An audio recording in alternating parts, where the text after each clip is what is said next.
The voice of Husker Nation is on the air. This is Hail Varsity Radio. Insight, opinion, expertise, along with the biggest names talking Nebraska sports.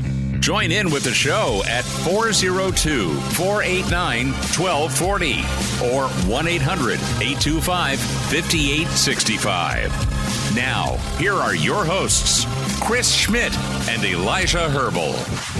Welcome to it. Fridays here. It's Hail Varsity. It's powered by Cornhead Lager. Chris Schmidt, Elijah Herbel. Your college football weekend less than 24 hours away.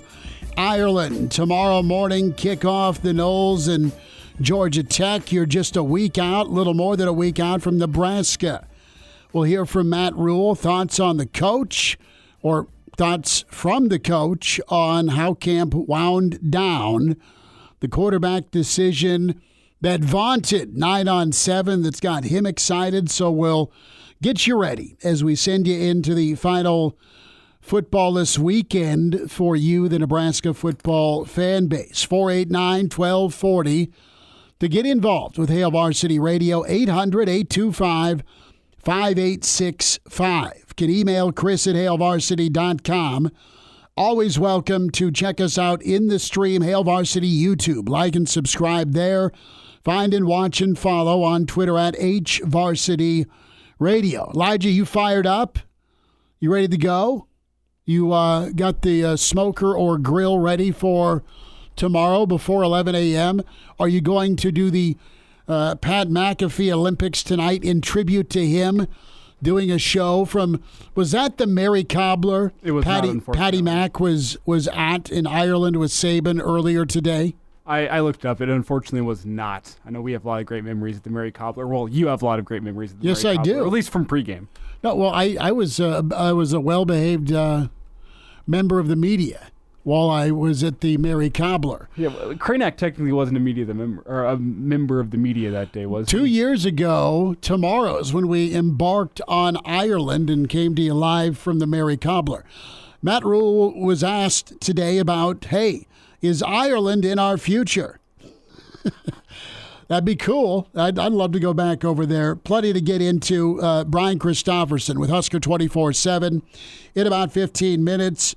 Longtime legendary Hall of Fame coach George Darlington going to join us in studio in about 35 minutes. Football facts. We'll get Coach's take on the upcoming season, and he does such just an awesome job. 4 decades of football facts in Lincoln and in Omaha every fall. That's really cool. So we'll talk with Coach Darlington, hour 2, the pride of Fairbury, Bill Doleman, the professor, and then why not head to Ireland? We'll check in with the voice of Florida State, longtime member in Nebraska football, part of the Husker Network. Jeff Culhane was the voice of North Dakota State and has been the voice of Florida State. So we'll check in at the stadium with Jeff Culhane, Florida State, Georgia Tech. Clausborne joins us as we will predict the 2024 season with our inaugural Friday forecast. What's the record? Put it in ink. Nail it to the door. Remind us in December. Good, bad, or ugly. We'll get to our starting 5 shout-outs as well. I got to go here first. This is just coming down. He's been on the show a couple of times. Sean Keeler, Denver Post, was with the Land of 10, has done work with Fox, but he's covering Coach Prime and the Buffs. Colorado has banned the Denver columnist from asking questions. He can still go to pressers. He can still attend games. He just can't ask any questions. He's been banned due to a series of sustained personal attacks. The sports information staffer cited his use of the following phrases in columns: false prophet, deposition Dion, Planet Prime, the Bruce Lee of BS, the Dion Kool-Aid, and circus. Guess what Dion's got in his contract that's different than any other coach under Colorado? Mutually agreed upon media. That's a clause in his contract. That's prime. And that means he don't have to talk to or mess with anybody he doesn't want to. Well, at least he had a reporter booted when he was at Jackson State. At least the clause isn't that he has the right to enact capital punishment on one journalist per year. That's at least a positive here. Do you think he would pull that? Depending on the coach. I mean, yeah. I'm in favor of execution. Oh, John McKay. Execution, yes, we deserve it. He's talking about his Tampa team. Let's get into our starting five shout-outs. NU Grandpa is in first, ready to go. The other Dave checking in for the weekend edition, back full strength tomorrow, 7:45-ish, with Mr. Kranak back in the fold. Dylan is here, the other Dylan. Patrick joins us with a big old Ric Flair woo.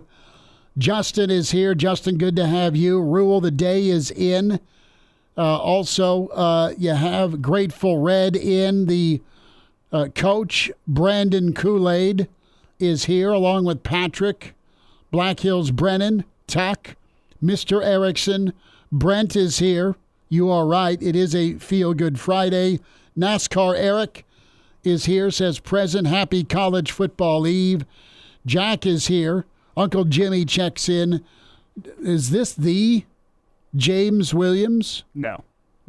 Like the Husker football player? Yeah, I'm saying, is it rush end specialist James Williams checking in with the minute-by-minute breakdown till kickoff roughly? It might be the James Williams. Doesn't quite look like him in the profile picture, I will say. Well, might not be it. Larry is here.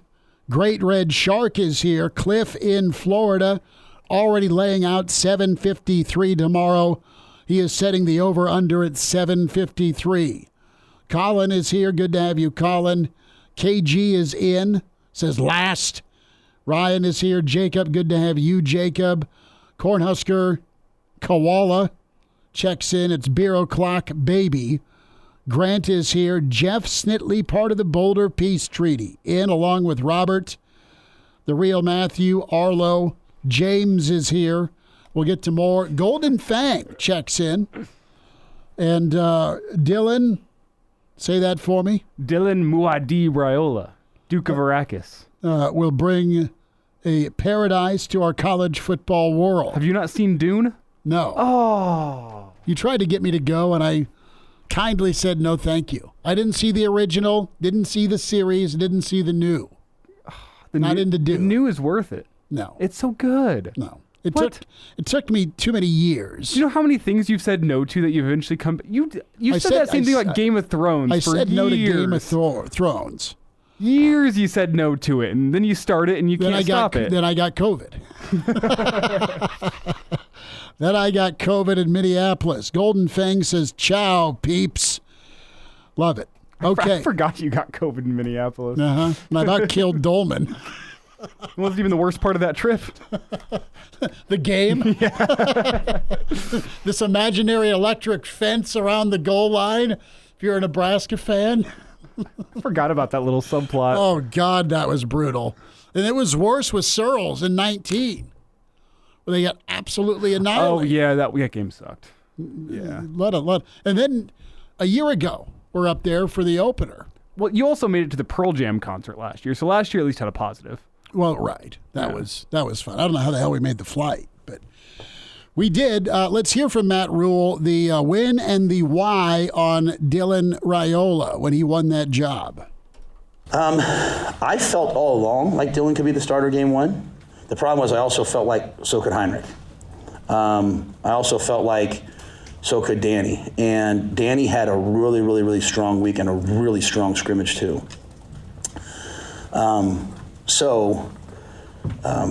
Why did he win the job? Why did Dylan win the job? I think Dylan puts all the pieces in play, and that doesn't mean the other guys don't. But I think Dylan has elite arm strength. He understands all the run game checks. He understands the entire RPO game.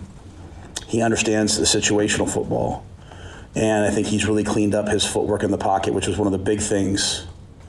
I know sometimes people want us to name a starter because it's the most convenient thing, or just, but at the end of the day, I mean, we want to be a program where you earn things. And so while you might be ahead of people, until you show me you can do this, you're not the starter. And that challenges people to go do this. And so I think one of the biggest things for Dylan has been, and it's really a lot about young quarterbacks now, is Dylan can drop back and throw it behind his back and probably hit you. He can throw it underhanded. But we don't want to do that unless we have to.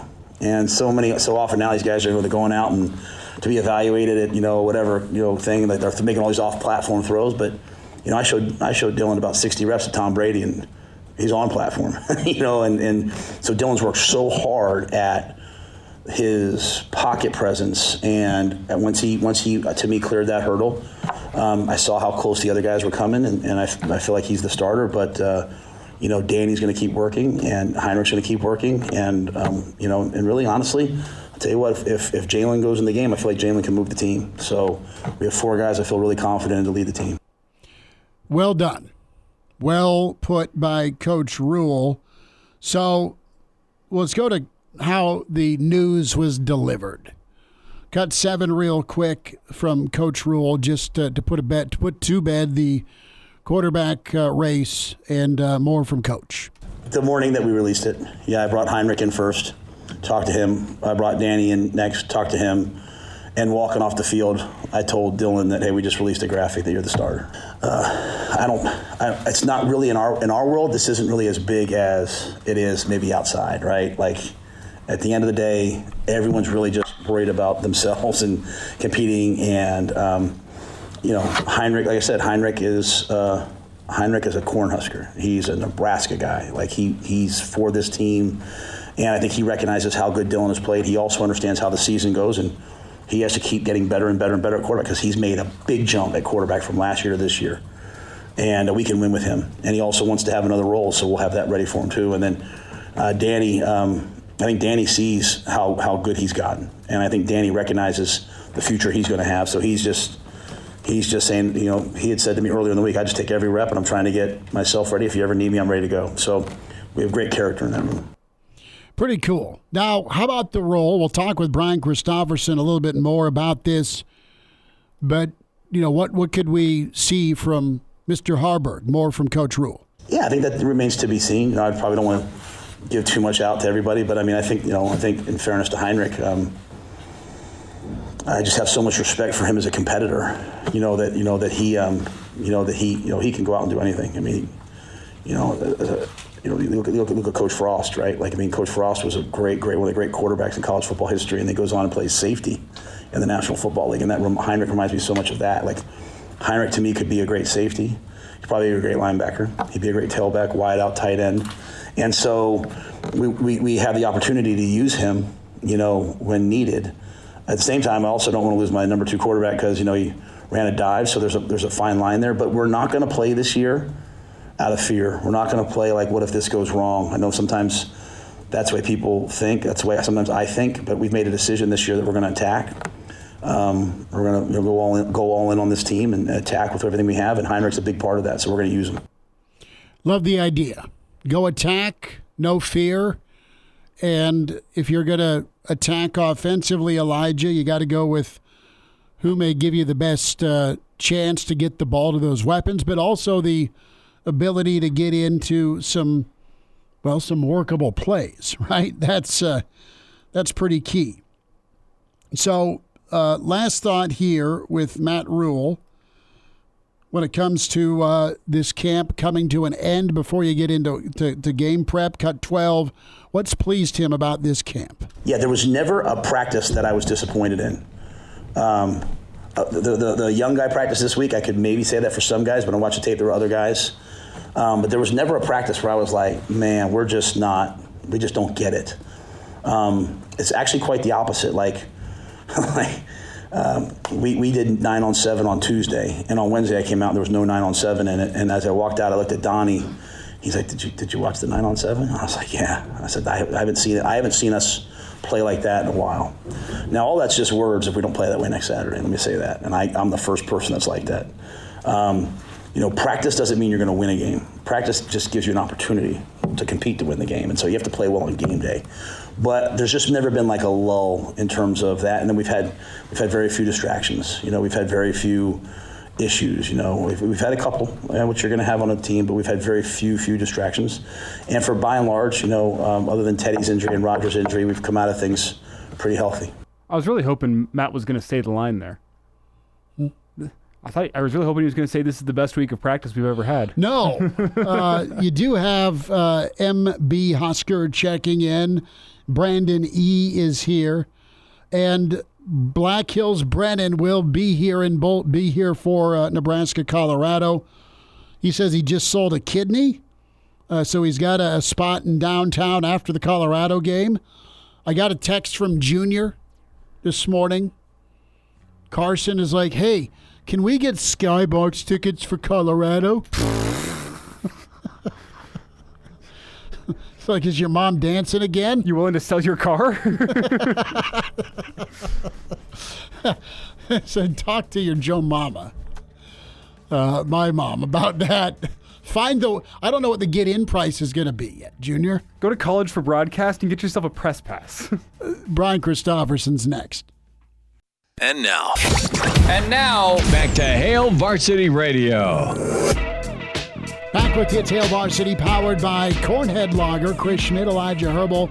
Brian Christopherson with us from Husker 24/7 Sports. Camp is done, BC, and it's game week shortly. But first, a late summer wedding. Are we going with the tan or the gray? I'm going with I'm not going to wear a suit tomorrow. Maybe that's a mistake. I don't know that I know the couple well enough that I feel like I have to wear a suit. I'm not going to wear jeans with holes in them or anything, but I'm kind of probably going to play it a little more casual. All right. Well, you can. So, kind of a golf pant option, possibly, with a sport coat? See, I wasn't even thinking sport coat, but now that you said it, I'm feeling a little guilty that I wasn't, so I'll have to ponder that this evening. A lot to think about. I have ruined his Friday.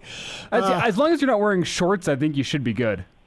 Yeah, I was thinking like a polo and slacks. That's kind of where I was at. So maybe you're probably right, though. It's better to class it up a little bit, show you're that type of guy. I don't know if I am that type of guy, but at least pretend to others like you are. Well, the thing is, I feel like weddings through the years have gotten more and more casual. Even from my childhood to now having so many of my friends getting married now, I feel like the casualification of weddings is very real. It definitely has. There's a lot of things that have gotten more casual, and I don't know that it's for the better, including how sports writers like me dress and when we cover stuff. So perhaps this is actually one of those conversations where you got to go look yourself in the mirror afterward and make sure you're doing things right. So this is like a third week of fall camp type of conversation where it's like, am I good or am I bad? Like, I don't know. I got to think about this. And look, now you wear that Twins hat. I don't care what anyone says. You wear it tomorrow. And that's one thing I want to get that on record now as we talk about the casualification of things. Someday, hopefully not soon, but someday whenever it's time for my funeral, let's go casual. Let's go like a nice, wear shorts, wear a T-shirt, drink up, have a party. I don't think we need to have like a suit and tie funeral for me someday. Hopefully this isn't soon. Let's lay that out. Yeah, I do appreciate that. It is rough when it's like a 95-degree day and you walk in with a suit, but you do get a head nod if you do that from some people because they respect it. There is still at least a percentage. It's like. That's how it's supposed to be, and they might be right too. I'm not sure they're wrong. So, anyway, that was a lot about that. But you're right. There's got to be a transition to football. Got it. There's a right decision to make when it comes to quarterback. There it is. Nice. And Matt Rhule went through it pretty thoroughly, and a when and a why was answered today as to Dylan. And it's not just the arm talent that, Rhule got into BC, but just the grasp of the offense, checking out of bad, getting into good. Yeah, he just sounds really impressed with all those detailed items that you would probably expect from more of like a third or fourth year college player, and we're talking about a first-year freshmen. So, kudos are deserved to Dylan Rhule for going out and earning it. I think the other guys made him prove that. It wasn't a decision that was just based on the fact that here's a 5-star recruit. Everybody's assuming he's going to be the guy, so he's the guy. I don't think this coaching staff ever looked at it that way. And I think all of those guys, from everything you picked up through interviews, made each other better through the process. You heard Rhule talk this offseason about, like, one moment Dylan would be doing something in a practice where he'd switch up the line or something before snap, and it would be sort of a veteran-type move, and then Danny Kaelin would come do something like that the next time and vice versa. And so I just really think playing off of each other and learning together as those two true freshmen has probably really helped them. And it does sound like Danny Kaelin, by the way, had a really strong finish to this fall camp to kind of move him closer to at least that number 2 spot with Heinrich. So I thought that was encouraging to hear. And this is exciting. I think I wrote this. I think it can be easy to say, well, yeah, of course Dylan's a starter. We knew that. And yes, we did, like early in August, or summer, or even at the spring game, suspect that was what was going to happen. But it's still a monumental moment. Very few true freshmen have ever accomplished what he's about to. Even Tommy Frazier had to wait until his 6th game to start. Obviously Adrian did it at his first game, but it's rare company. So I think you do got to allow yourself that moment to tip your cap just to something that you just don't see every day. A true freshman starting on August 31st like this. And Brian, to compare Adrian and Dylan here for just a second, I think one of the big differences, which I hit on yesterday, is the fact that when you look at it, I mean, Dylan technically beat out an incumbent starter. I know Heinrich wasn't your day one guy last year. I know there were some questions with Chubba's health, but I'm still calling Heinrich the incumbent starter. He was coming back. Dylan beat him out. That's something that Adrian didn't have to do whenever he stepped foot on campus. No, that's a good point. And this staff has a lot of respect for Heinrich. I think he's one of their, if you had to say, give me 10 guys that you just think the world of, like how they handle their business, I think Heinrich probably is on that list when you hear the coaches talk about him. So the fact that he did beat out a guy who won 5 games last year, has a very good athletic skill set and just like what he can do as a runner, and I think has improved hopefully his efficiency as a passer. You got to give Dylan a lot of credit for that. And I think the biggest thing that stood out is Dylan didn't act like it was just his. He didn't act like, I'm the big dog when he came in. He knew he had to earn people's respect, and he did that by getting there early in the morning and running, throwing passes to Ja'Cory Barney or Jamal Banks at 6 a.m. and staying late trying to figure out details of the offense like Rhule talked about today. So he's a workhorse, it seems like, and when you combine that with talent, usually good things happen over time. Brian Christopherson's with us, Hail Varsity Radio. Can find BC on Twitter at Husker247. BCHusker247.com is where you can read him and Chafe and Bruntsey. So let's talk Harburg for a moment. Rhule didn't get too into the weeds with Rhule. I mean, Rhule is, yes, quarterback too, but we all kind of envision or could see, these are our words, Taysom Hill type package for him, or just use an explosive athlete. That'll be a reality. Do you think this fall? Yeah, I have to think so. I understand why Rhule didn't want to divulge any of that to us or opponents at this point, but obviously people are playing against Nebraska, I think, might suspect that's going to happen. But until you show them certain formations and how you're going to use a guy like that, it's still a mystery to them until the first time you do it. I remember the opener last year. Harburg, caught a pass, one of the first receptions of the season, when they kind of lined him up as a tight end, and I think it got a first down. And he is one of the better athletes. He's one of those guys, when they put the GPS on him, I think he runs in the 21 mile per hour range or something like that. And for a man his size, that's impressive, and people don't love to tackle him either. We know that. I mean, he's somebody who gives as much as he takes when it comes to that. So all those things are things you want to think about. He I think just wants to help this team however he can, and if that includes taking a rep at tight end here or there, or if it means popping in and running him near the goal line or to get a first down or something like that, I'm sure he'd be game for it. It's something you would think they'd be silly to not utilize at points. Brian, I don't want to look too far ahead here, but as you look at the UTEP game, do you think this team is in a place where Nebraska can afford to hide things week one, if you get what I'm saying from a game plan point of view? Yeah. You have Colorado looming week two. Nebraska's done its fair share of struggling early in the season, though. Are they in a place where they can hold anything back, or do you think that UTEP is going to get the full weight of what Nebraska wants to do this season? I don't think you ever go into any game saying anything's just off the table, like we're definitely not running that. I do think it's possible to go into games and in the back of your mind say, if we can establish ourselves the way we want to and expect to in this game, then yes, at some point let's snip off the second page of the play sheet for today, or like put that in the basket, So I do think that's possible, but they got to go out and earn that. And I know Rhule has a lot of respect for Scotty Walden, the UTEP coach, and how sharp he is.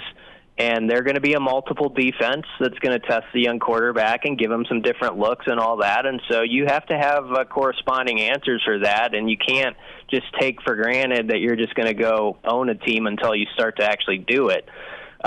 So I think there'll be a lot of respect for UTEP going into this game. But your question, I think it's a fair one. If you can get it to that point where it's, you are ahead 21-3 at halftime or something like that, yeah, there's something to be said for not putting everything on film. There is also something to be said once in a while for putting something on film, giving the other side something they have to think about in a practice and spend time on. But that's always an interesting cat and mouse game for coaches to weigh. Brian Christopherson with us, couple of minutes here. Hail Varsity Radio, Husker247.com, at Husker247 BC. We've talked quarterbacks. We've talked Harburg, UTEP looms, of course. What are you most excited about, BC, as we wind it down for this 2024 campaign? I want to see this passing game just full go now, and like what that actually looks like. I like today that Rhule's like, we're not going to be fearless. We're going for it. Like we've decided this offseason, that's how we're going to play. They're not going to be that team that takes its foot off the pedal because you have a young player here, a young player there. You're going to put everything you want to on the table and trust that guys can do it.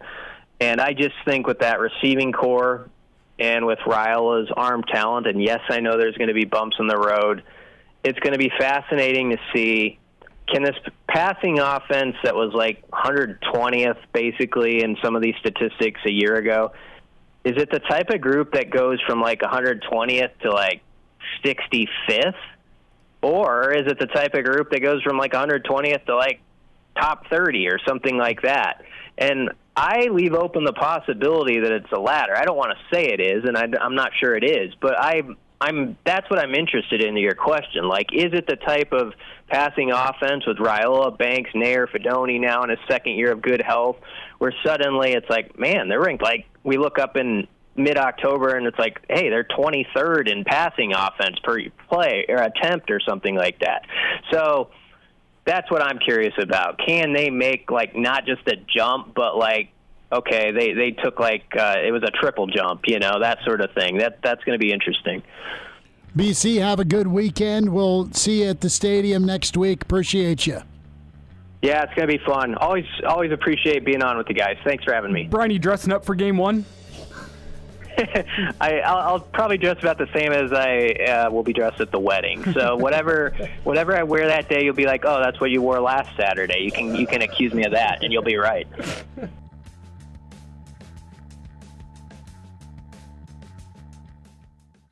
And now, back to Hail Varsity Radio. Big thanks to Brian Christopherson. We are an hour away. Clausborne, he's imaginary. He wears red, and we will do our season predictions for Nebraska football. Chris Schmidt, Elijah Herbel. We welcome in Hall of Fame coach, multiple-time national champion, and the man that you want to go see for Football Facts. George Darlington in studio with us. Can watch this on the stream, Hail Varsity YouTube channel or Hail Varsity Radio Twitter. On my personal Twitter at Schmidt_radio. Couple of different sign-up sheets for Lincoln and for Omaha. Coach Darlington, it's awesome to spend some time with you again. We love good to see you. Seeing you in studio again. You've got the 95 Nebraska zip-up going. I love that. I'll wear anything I'm given free. I think that's good. It's nice that you got that for free. A lot of people have to pay for that in the resale market a lot now. Through the nose for that. Oh, well, I won't be completely broke then in the future because I do have a few jackets. Coach is just going to start selling off some of the 90s gear. I like it. There's a pair of Adidas you guys had they were red and had some black on them. They were kind of turf shoes. They were the first edition. Never got a hold of them. But do you have your old shoes? No, I really am kind of more short there. Okay, all right. I was just asking. That's what he was trying. No, I was just asking. There's been a pair of shoes I've been wanting since 1989. I just never got them. But Coach Darlington, it's awesome to have you in, and we'll get your thoughts. We don't have to go numbers, but just from what you feel about the program here in a minute. But tell us how many years, my friend, you've been doing Football Facts. Well, in Lincoln, this will be the 40th year, as near as I can figure. And then in Omaha, it's about 10. Okay. And so I really enjoy it. The university's kind enough to give me tape so we can edit it, so students can see key plays from the game before and then preview of the next opponent. So, I've found it to be a good class, and we have a number of repeaters, so I guess they're waiting to see if it can be better. I like it. Coach George Darlington with us, his class, Football Facts, with Southeast Community College Continuing Education. It's Thursdays in Lincoln. Get signed up now. We'll give you a phone number and an email or website to get to. Continuing Ed at southeast.edu is where you can go, or southeast.edu/continuing. Online is where you can get signed up, and online registration. The keyword is football. All of this is tweeted out. But Thursdays, September 26th through November 7th at the Jack Huck Continuing Education Center, that's South 68th in Lincoln. And then you're in Omaha Tuesdays. The evening classes begin September 24th through November 5th. That's 6:30 to 8:30. And that's at 165th Avenue in Omaha at the Faithful Shepherd Presbyterian Church. So if you're in Omaha, you're hearing us on 590, get to these at the Faithful Shepherd Presbyterian Church on Tuesdays. You're in Lincoln, just off of South 68th at the Huck Continuing Education Center. Lincoln is Thursdays, Omaha Tuesdays. But you have a ton of fun going through all these ball games. And Nebraska's schedule's pretty enticing, pretty entertaining this season. So there's going to be a lot of film to break down. Well, each year it is that way. It's just nice to have the first four games at home. Finally. Which is nice. And, of course, people are pointing towards the second game. Mm-hmm. Colorado looks to be very strong. And there'll be a lot of rhetoric before that game. But that would be really important. But every game is important. And they're preparing right now for one game coming up on the 31st. Coach Darlington with his Football Facts, year 40 for him in Lincoln, 10 years and counting in Omaha with his Football Facts class, and can make a phone call, 402-680-0620. Any questions or you want to get signed up for the Omaha class, and again for the Lincoln class with Southeast Community College Continuing Education, log on southeast.edu/continuing. Coach, You have a chance from time to time to see practice. We know that Dylan Raiola was named starting quarterback this week. We got to catch up with Coach Rhule earlier today with his press conference, and he's a guy that I don't think really blows smoke. I think he's pretty direct, pretty transparent. I think he's really excited about this team. He likes the veterans, but he also likes the mix of young guys. How excited are you for this season? Year two, there's some high expectations. There's some manageable expectations. How are you feeling about the season? Well, I'm encouraged by what I see. They have to greatly improve the kicking game, and that'll be something they've worked hard to try to take care of that. Mm-hmm. But we have, I think, 3 quarterbacks that you can win with. Mm-hmm. And I feel badly for the transfer from a 1AA team. Gramstad? Yeah, he's 4th team, and he's pretty good. Mm-hmm. So I think he probably maybe assumed that with only one returning quarterback, Harbaugh, that he could come in and be factor in. But the 2 freshmen are doing well. Coach, what's your take on the defensive backfield? They have a new coach stepping in this season, but a lot of experience coming back. The one knock on them last year is they really didn't take the ball away all that much, and that's apparently being emphasized here through fall camp. What's your thought on the step that defensive backfield can take, and how do you generate more turnovers? You're a guy that's spent a lot of time coaching defensive backs. Well, they do a lot of drills to strip the ball, and everything that's competitive in practice, they're working hard to strip the ball. It's easy to talk about and think, well, it's going to happen. But a lot of times, it doesn't come that easily. But they certainly work like mad on it.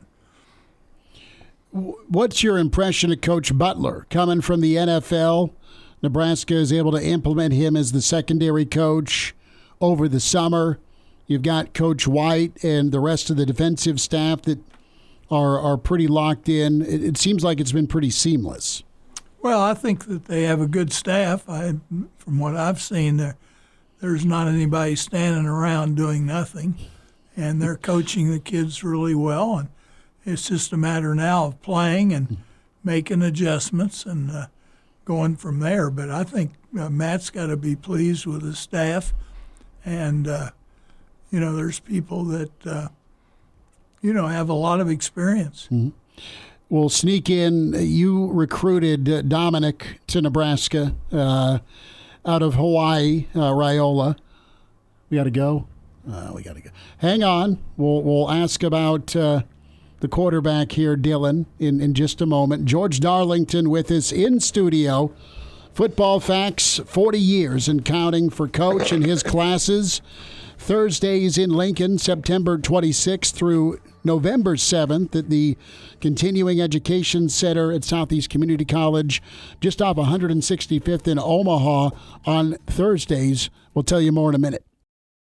And now, back to Hail Varsity Radio. Ross has checked in with a question about the RPO. BJ is here, along with Vince in the stream. George Darlington in studio, Hall of Fame coach with Nebraska football, 3 national championships. Football Facts, the class he teaches in Omaha on Thursdays. That gets underway September 24th. No, that's on Tuesdays. You're right. I should read better. Tuesdays. Bad you product of poor education. That's not the school's fault. No, that's the student. It's the student. You spent too much time snoring in the back room. That's probably right. Thursdays, Lincoln. Make sure there's nothing Coach can throw at me here. Thursdays in Lincoln, September 26th through November 7th at Southeast Community College Continuing Education Center. Tuesdays in Omaha at the Faithful Shepherd Presbyterian Church in Omaha off 165th Avenue. On my Twitter, there's both the sign-up sheets I put out there. All the information to get signed up can look at Schmidt_radio, Hail Varsity Radio. Twitter's retweeted that as well. Coach Darlington, the quarterbacks we've touched on a little bit, but you've lived a season where a freshman had to come in and play, and that was Tommy Frazier back in '92. That was Game 6, though, on the road at Missouri. But what's this freshman up against coming in, winning the starting job? I think he's got some good help around him this season. Well, what's helpful is they had 8 weeks, which we didn't have. Okay. And all the quarterbacks have really been diligent, and they've been coached well, and they have skill. And it'll be a matter of how they adjust in the heat of battle, so to speak. But, they've come from generally, good competition. Mm-hmm. And in fact, Rhiola's brothers already played, I think, one game. Their second game is tonight. Dayton? Yeah, down in Georgia. And so, no, I'm excited to see them. I think they're going to do a good job, and I think the team as a whole is more experienced, and they really practiced hard and done well. A thought on all those close ball games, Coach. A lot of close ball games, a lot of gut check moments a year ago, and confidence. They need one of those to go the right way. Are you worried about that this year? No, I think they're more mature, and they have better talent than they had last year. You have to remember they had some players that they were counting on that were injured pretty early. Sure. They had a quarterback that they thought was going to be good, and he lacked ability. Mm-hmm. So they struggled with a lot of things last year, but they played a lot of games close, if you want to think of it that way. Mm-hmm. Coach, we'll run you down again and get caught up with football facts as we get closer to September, the end part of September.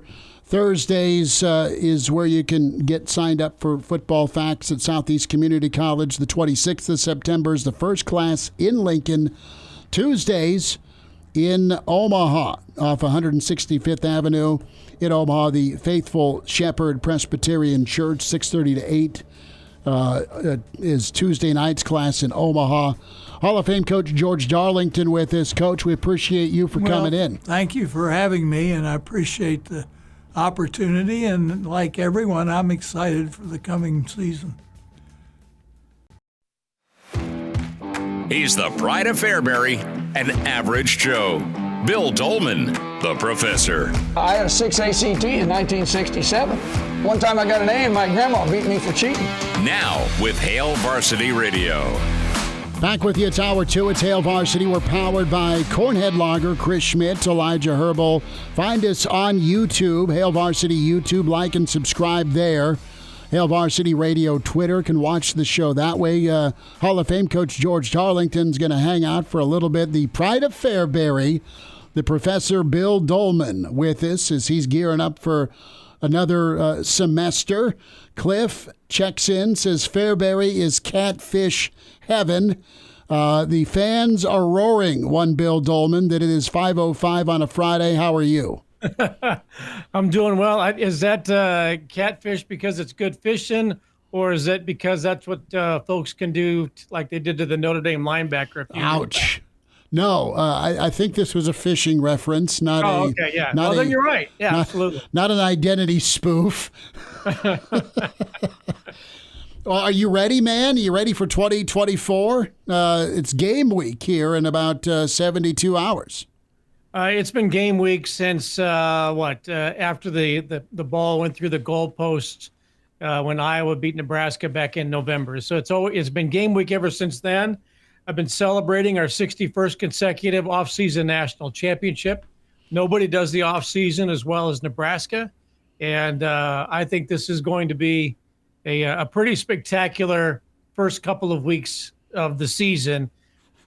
I mean, unlike anything that we've been able to experience, gosh, I can't even remember the last time we've been, I think, this excited for a season opener. 2018. I was going to say go back to Scott's, leading up to the Akron game, and then what turned out to be a metaphor for the Scott Frost era at Nebraska. The downpour canceled it and dampened all the enthusiasm.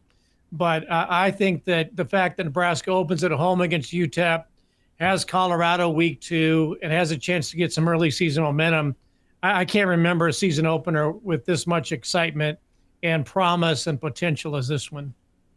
Bill Doleman's with us, Hail Varsity Radio. There is a lot of potential.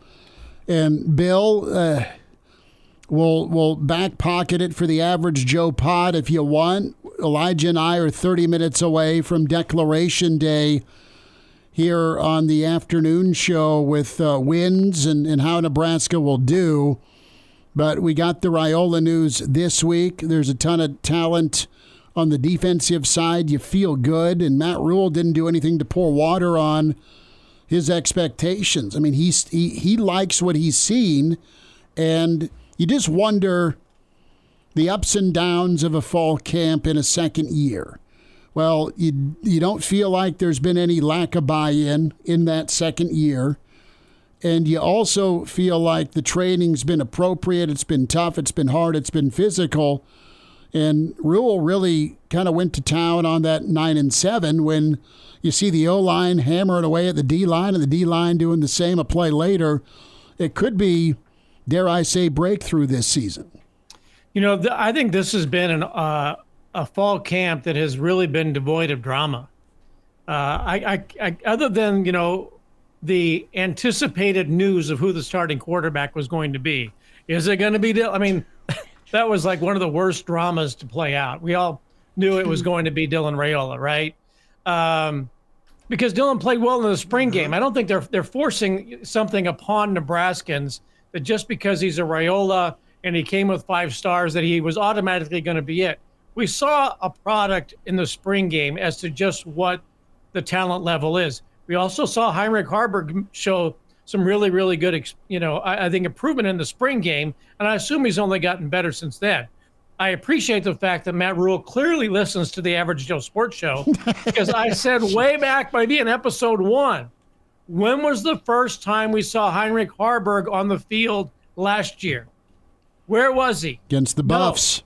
No, not at Minnesota. He was a tight end, H-back type player against Minnesota. Now, you think about the quarterback situation a year ago. Remember, there was still the possibility of Sims and was Thompson even under? I don't remember the whole thing with the Thompson stuff. But anyway, it was almost as though Jeff Sims was thrust upon Nebraska and that he was given the quarterback job, right? You don't get that sense with Dylan Raiola that just because he's a 5-star with a big name that he was given the quarterback job. Jeff Sims did not have a great tenure at Georgia Tech. He comes in here great, great looking athlete, all that stuff, but it was not good. He was forced in there. Dylan Raiola, I think, has earned the starting quarterback job, regardless of what his resume is. So I think that's positive. Bill, there hasn't been a lot of drama. And I do also think this, I'll say this. I think Nebraska's season began the day Ty Robinson said, "I'm coming back." Okay. That set the tone for the buy-in. I think the lack of drama when you have a leader like that coming back, much like as George would probably attest. Boy, it's great to see George. But when Grant Wistrom and Jason Peters said, "I'm coming back for the 97 campaign," those guys could have made a lot of money in the NFL had they left after their junior season.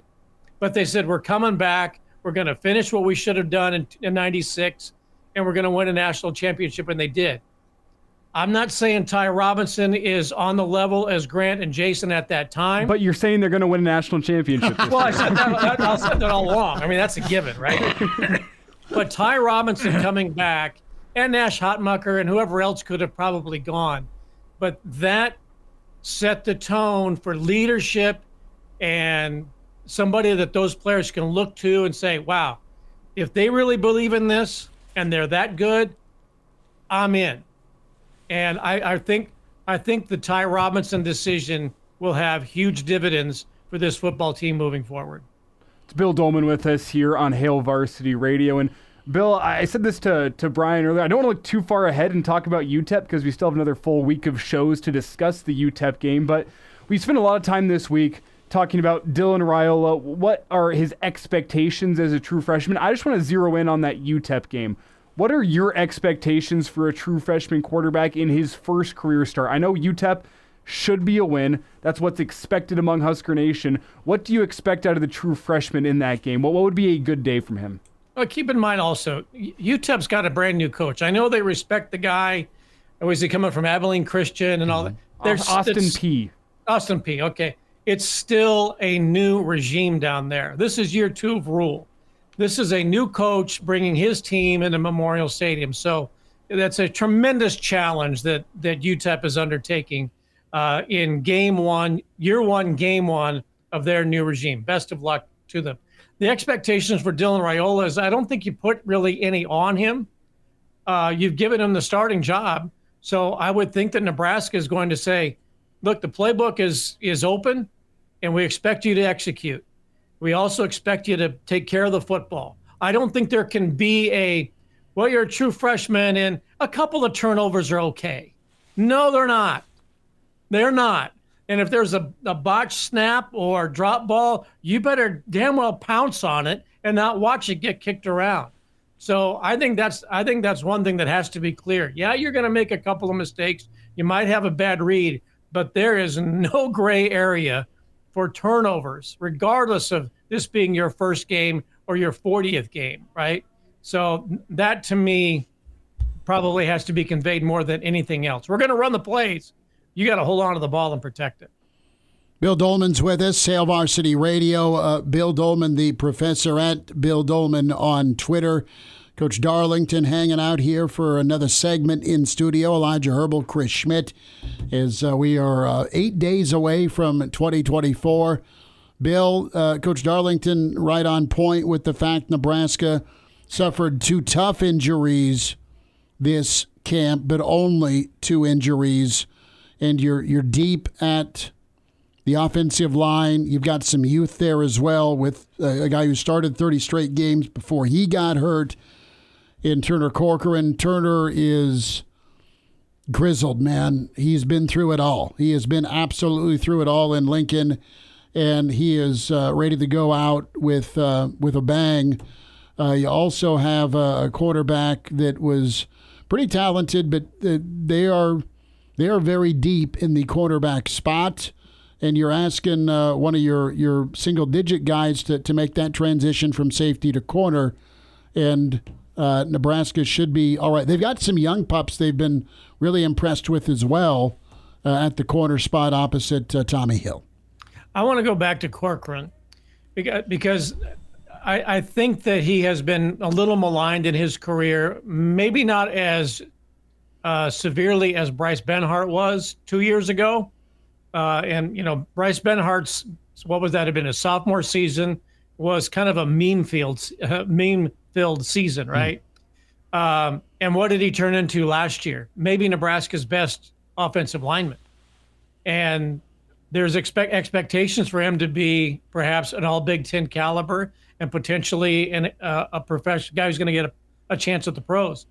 If Turner Corcoran can make the kind of improvement from one year to the next with another year with Donovan Raiola and play like Bryce Benhart did last year, maybe Nebraska's going to be okay at the left tackle spot. But I look for him to be maybe the most improved guy along the offensive line. Not that you're right. He's got a lot of experience. But whenever people have talked about the key guys on the offensive line, his name has never jumped out. Maybe this year, because people focused on Benhart early on last year, and then by the time they got into October, it was like, wow, that spot's pretty well taken care of. Mm-hmm. Benhart was having a great year. I think Turner Corcoran can have that opportunity this year with a year under Donovan Raiola because I think he's been a tremendous offensive line coach and one of Matt Rhule's best decisions, keeping him on board, not just because the nephew signed on the dotted line, but because he stuck around. Those players love him on the offensive line. And I think Benhart is a key reason why that he's a good offensive line coach. Now let's see Corcoran make that improvement too. And Gatula and Sledge and those other young guys. Bill, on the offense as a whole, if we take turnovers off the table because that's too easy of an answer, what's your biggest concern with the offense? Because you just laid out some reasons to be encouraged about the offense line, to have some confidence. Do you look at the running backs? Do you look at the pass catchers? What do you consider your biggest concern with the offense aside from turnovers, the obvious? Not getting into the end zone, because I'm not exactly sure that we have been given a real strong, positive critique of the kicking game. There's been a lot of talk about, Alvano didn't have a great debut season. And then he's been hurt in fall camp. And he says Matt Rhule said, he's 90%? Okay. It's not decided yet. Well, yeah. And then you've got, a couple other names that they've been dropping in there. I heard him the other night on the show talking about John and Nico. And, if you have a backup offensive lineman come in, you have 4 other guys along that offensive line who are all trying to get the play executed. You can't play 3 kickers at one time and cover up for the weak spot. It's one guy out there kicking, having to execute. And if Tristan Alvano is not making, great strides from from his senior season, that could be problematic. Nebraska, has got to get some points on the board, touchdowns. And then if it comes to field goals, that you're not relying on the field goal. The field goals are insurance, but the premium's got to be paid by punching that ball in the end zone. And Jacques Yant can't fall on the 1-foot line when it's first and goal at the 5, like he did at Minnesota 2 years ago. I know he's not around, but that's another metaphor. Electric fence, score from Bill. the 5-yard line at Minnesota 2 years ago, right? And you get no points and you lose the game. So Nebraska's got to score touchdowns to give yourself an opportunity to kick field goals that aren't going to cost you until you get that kicking game squared away. 7, not 3, big time. Bill, we need to pull a string or two. This is from Grant in the stream. He asks a question. Hey, Bill, can you talk to the fine folks at Fairbury and convince them to ship a case of Fairbury hot dogs out to the Bay Area? I'm Grant. I'm going to do you the favor. Instead of the normal 6 or 12 pack, Doleman, can you get him the Tommy Boys? It's like a dog smuggling operation, a hot dog smuggling. Hey, I got a guy. You got a guy in Fairbury. I got a guy. Yeah, we'll meet you out on the lake in Tahoe, and I'll drop them to you on a rowboat. I'll bring the merch. You bring the cash. Leave the gun, take the hot dogs. Eastbound and down. Yeah, So, I got a guy. So, yay or nay? Can a guy get a hold of Fairbury hot dogs and get them shipped out to the Bay Area? I can't believe that they're not worldwide available. They should be. We ought to send them. We ought to get a collection going and get Grant some Fairbury brand hot dogs. Send him some Cornhead Lager out to the West Coast as well. And here's what I'd like to see him do is fly out here or wherever he's got to go, get them, then try to get them through TSA and the drug sniffing dogs to see what would happen if the dogs got a whiff of the suitcase full of hot dogs. That might break them. Keep it simple. I think you just call up old Burt Reynolds. Great, him and Cletus. Yeah. Well, yeah, that's a scene. Four furry, Gertrude Schmidts there, jacking and jumping around. What's this guy have? What's he bringing back to the Bay Area? They're hot dogs, and the dogs are going to go nuts for him. Well put, Bill. That's a scene nobody wants to deal with. Yeah. Those dogs get broken at the airport. Right. There's a lot of different ways we can go. We're just going to say, fare thee well. We'll get a whiskey this weekend, Billy D. That sounds great. And again, it's great to see Uncle George Darlington there in studio. I know he's got a great class. And a debt of gratitude to George for being willing to go out to Hawaii and recruit Dominic Raiola. I love it. We'll head to Ireland next. Jeff Culhane with us. And now, back to Hail Varsity Radio. Back into it at Hail Varsity, powered by Cornhead Lager. We are less than 24 hours from college football in Ireland. Nebraska fans remember it well. A couple of years ago, we were doing Hail Varsity live at the Mary Cobbler at the stadium. Voice of Florida State. You know him from Husker football as well, Jeff Culhane. Coley, how the hell are you? Thank you, man, for taking this international phone call. Schmidt, we're doing great. As I talk to you right now, we're looking at Viva Stadium here in Dublin, Ireland. So if you had told me 2 years ago I'd be calling the game across the pond, a college football game, I'd call you crazy. But, man, what a beautiful setting. And there's been a lot of work that's gone into getting here. So we're fired up for this thing to kick off on Saturday. Well, I'm fired up to hear you again. And Jeff, let's talk about this team this season, last year, and the motivation as you look at the Noles, man. I mean, ACC is, a league that's been traditionally Clemson or Florida State, Miami on the periphery, and things didn't go Florida State's way a year ago, and then the bowl game. So what's this team's feeling and mentality going into 2024? And this is a big undertaking, too, on the road to kick off across the pond. Yeah, I think the conversation about last year is for guys like you and me and fans, and it's not used as a motivator every day. And, that sounds like coaching cliche and all that, but, it really isn't. And this has always been a group that's been very focused on what's going on inside the four walls of the football facility. They block out the noise as much as they can, and they just look at each day as an opportunity to get better. So now the players remember, right? Like you can't that doesn't go away. I mean, for Florida State fans, that feeling, that memory will never go away as long as we live. So it was a tough December. There's no question about it. But this certainly is a focus group. They're looking to take it to the next level, coming off of a 13-0, start to that season, which was a season we'll never forget. What can this season be? You've lost some, you've gained some talent. And as you look at step one here, do you think the guys are going to be ready for bringing college football into the 2024 season this weekend and beyond? What's your expectations? Oh, I think this is a team that can win every game. They have the talent. They have the quarterback.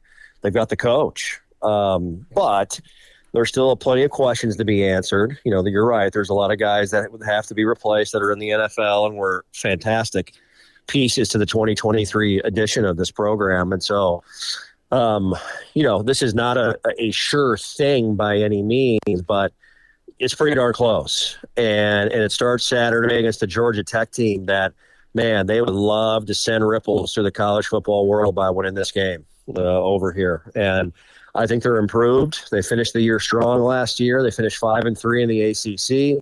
They won their bowl game, and they returned pretty much everybody on offense back from that season a year ago. So this is going to be a great football game. And as far as this entire season is concerned, yeah, this is a Florida State team that feels like they can win the league, and they feel like they can be a part of the 12-team college football playoff. Voice of Florida State football live in Ireland at Aer Lingus Stadium. Jeff Culhane with us here on Hail Varsity Radio. He'll kick off college football Saturday, the Noles and the Rambling Wreck. Of course, Cully from a lot of great years with the Husker Network and his broadcast and work with Nebraska.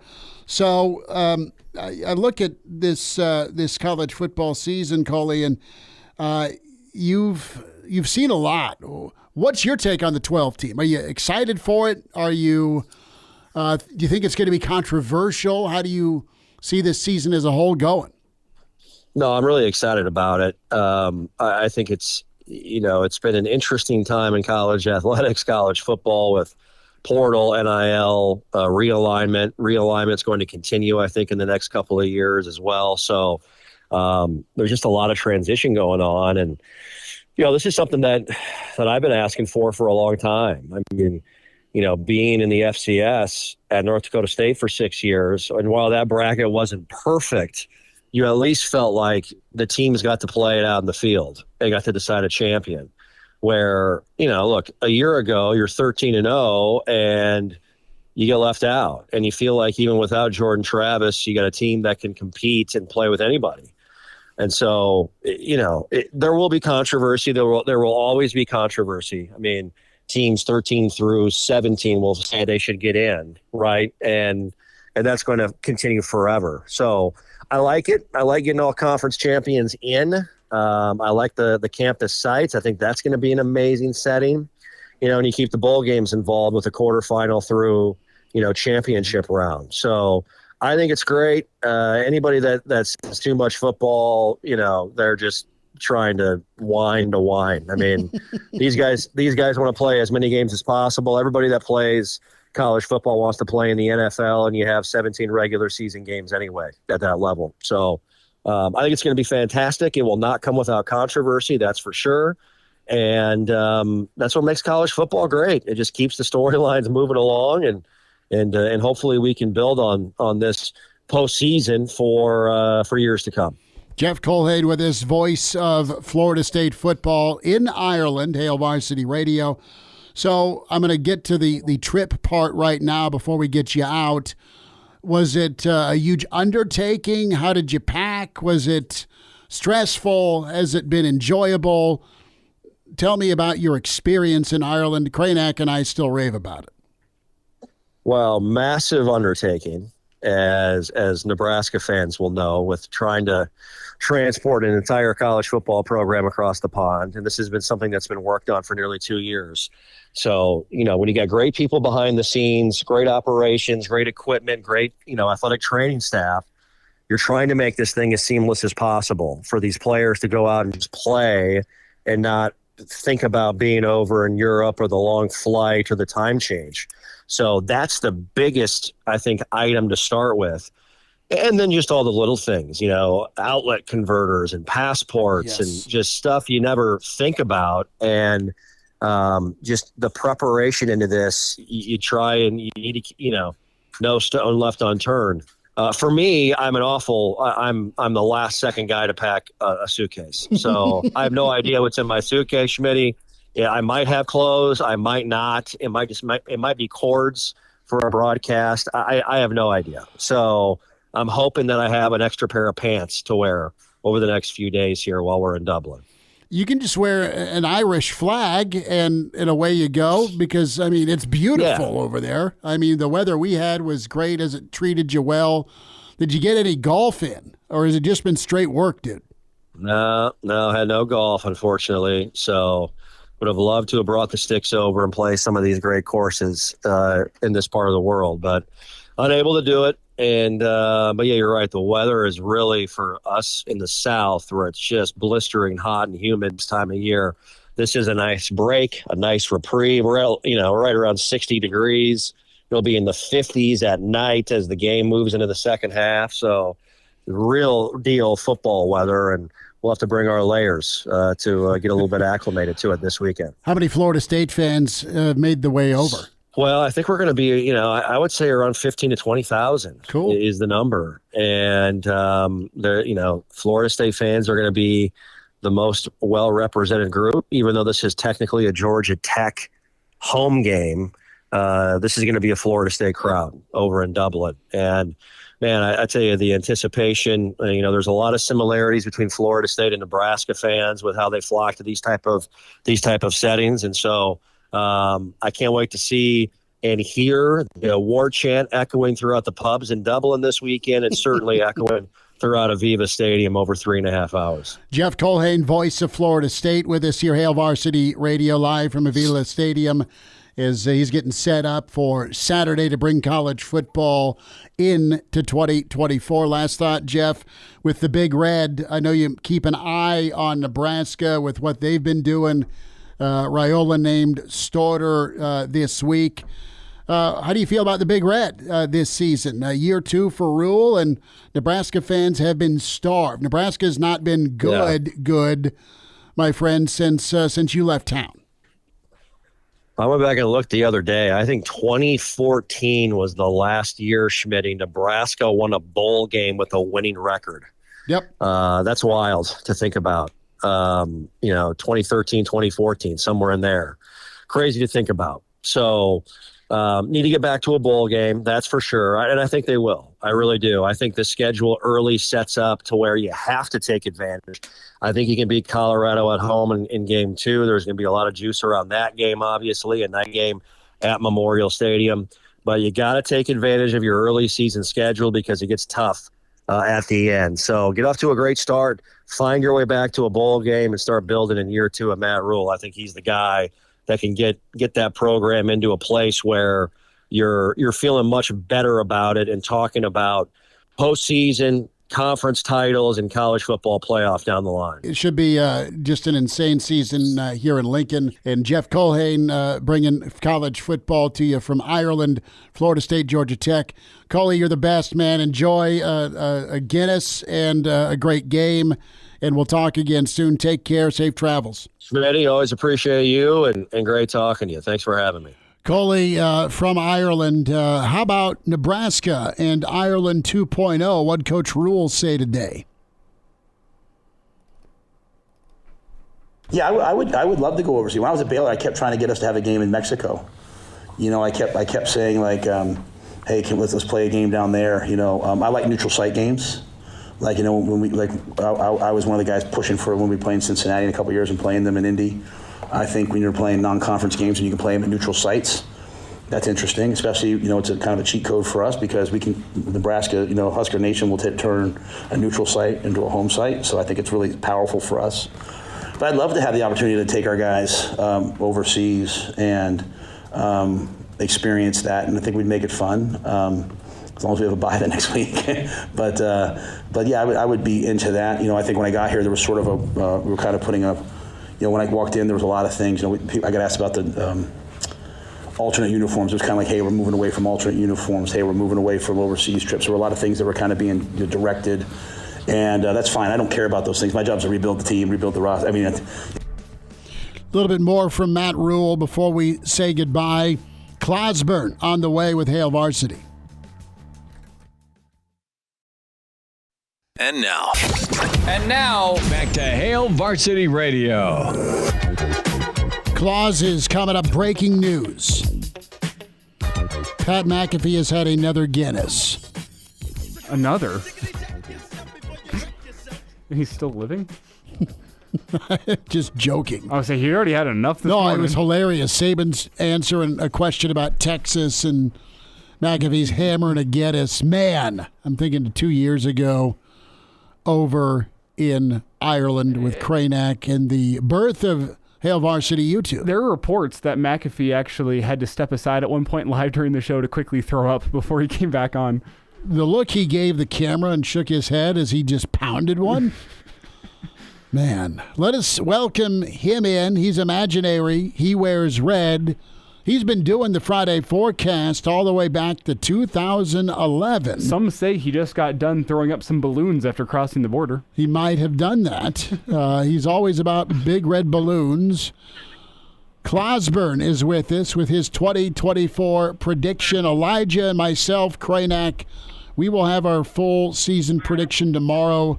Executive decision there. Claus needed the stage by himself for this undertaking. Well, let's be honest. We need Claus's expert insight before we're willing to lock in our picks. We need to piggyback off of his brilliance. Claus, how we doing? Well, I'm doing okay. And first of all, it wasn't me. It was Carl who came across the border with, well, let's just call them balloons.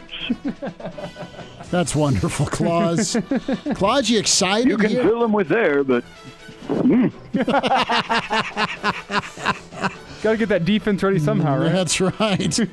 Claus, we're here, man. 8 days away from kickoff. I know you're excited about UTEP.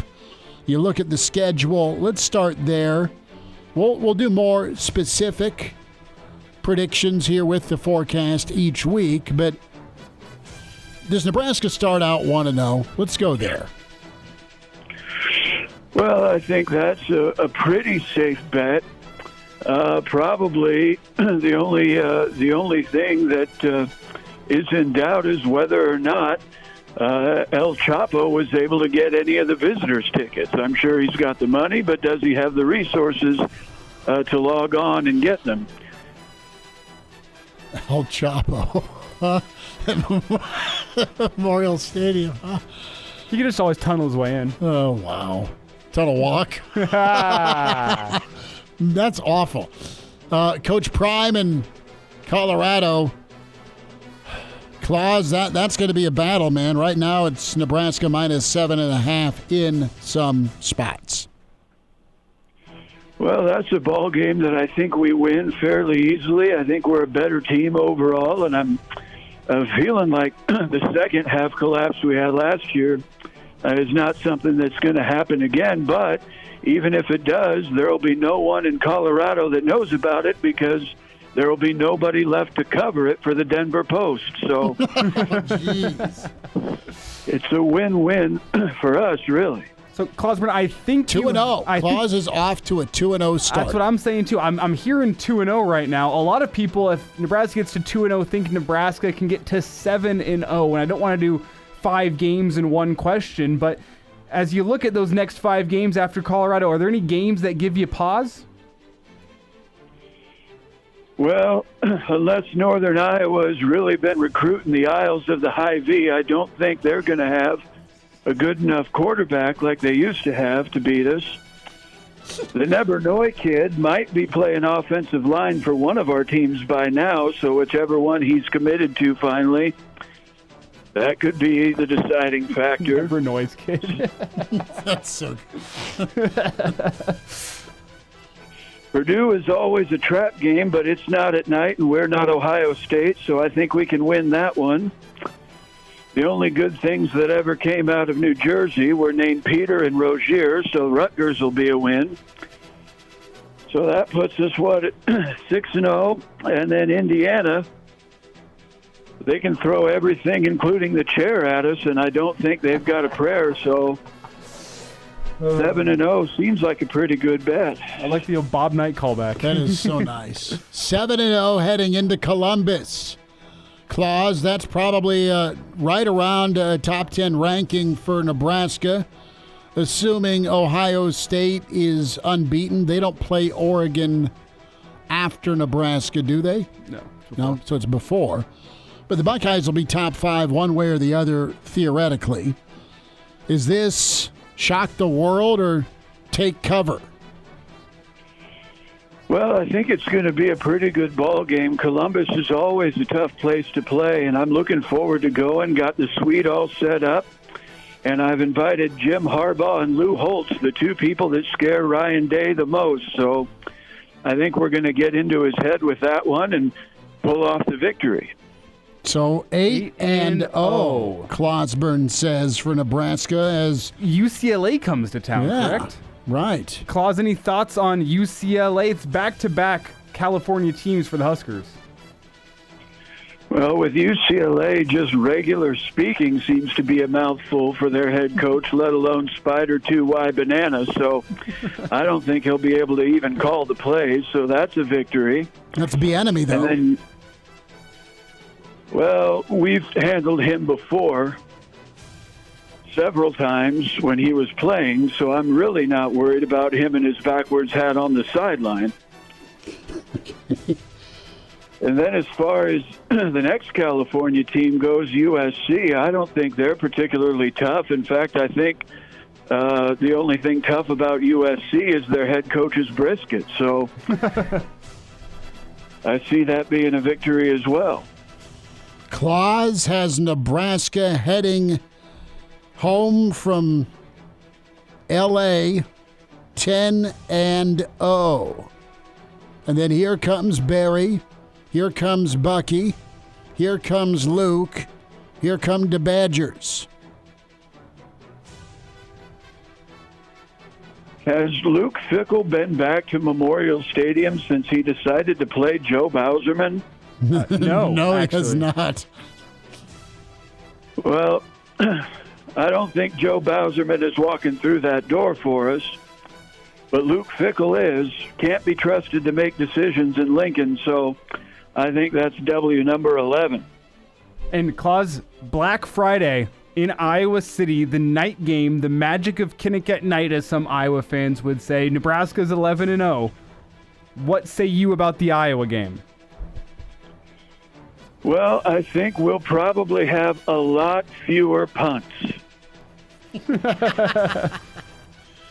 But will you have better punts?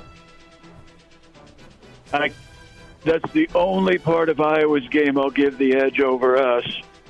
I feel like by that point, we may even have another recruiting violation or strength coach that says something out of pocket, and Iowa may not be at full strength on the sideline. A lot of time between now and then for that to happen. So at this point, I think the safe bet is to say Nebraska wins that game going away. All right, Claus, extra credit. If Nebraska's 12-0, who do they play in the Big Ten championship game? Well, the Big Ten championship game, I believe, is going to be kind of a toss-up. I can see Michigan getting there again, even with the new coach. They've got a lot of talented players. Penn State can always sneak up on you. Claus, hold that thought, not literally, as we'll get Claus's playoff thoughts with Nebraska. And now, back to Hail Varsity Radio. Well, Claus is working his way through 2024. He has Nebraska headed to the Big Ten title game and winning the Big Ten 13-0. As it is playoff time, Kool-Aid Claus continues with us here on Hail Varsity. Reminder to get buckled up. Use your seatbelt. It saves lives. It prevents injuries only if properly worn. Make it click. A message from the NDOT Highway Safety Office. Claus, you are predicting and projecting a playoff run by Nebraska. Who's their matchup, assuming they're a top 4 seed with a conference title? They get the bye. There probably is at worst a 2 seed. And they take on who in that second round? Well, it's going to really depend on whether the playoff committee seeds us seeds us second, or if they somehow find a way to put 3 SEC teams ahead of us. But I do think we'll be obviously getting that bye as a conference champion. If we do get the 2 seed, I can see a scenario where we get the group of 5 automatic qualifier. And if that's the case, I'm really sort of hoping that it's Boise State, mostly because late in the season, in the playoffs, a team in red usually beats a team that calls themselves the Broncos. So I'll go ahead and take that one, and my apologies to Elijah. The only reason I'm picking it that way is because I hear everything that happens in the studio during the commercial break, and we learned that Elijah's karaoke song is the Pepto-Bismol theme. So you heard that too. That was not good.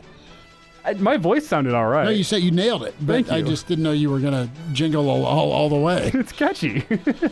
He sang it with a gusto, really hit that diarrhea like he was Usher himself. Claus, on to the semis. Is it a rematch with Ohio State? I think they'll probably have Ohio State on the other side of the bracket. But I do believe that we'll see somebody from the Big Ten. I do think Michigan is going to be there in the semis with us. And I believe we win that game going away. And Sharon Moore will finally decide that, in fact, khakis do make the coach. Wow. So you have undefeated Nebraska going to the national championship game, Claus. 14-0, maybe 15-0, so the big number 16, Claus. Who's Nebraska playing for the title? Well, despite what Paul Feinbaum says, I think the Alabama dynasty is not over, and I think Bama makes it there.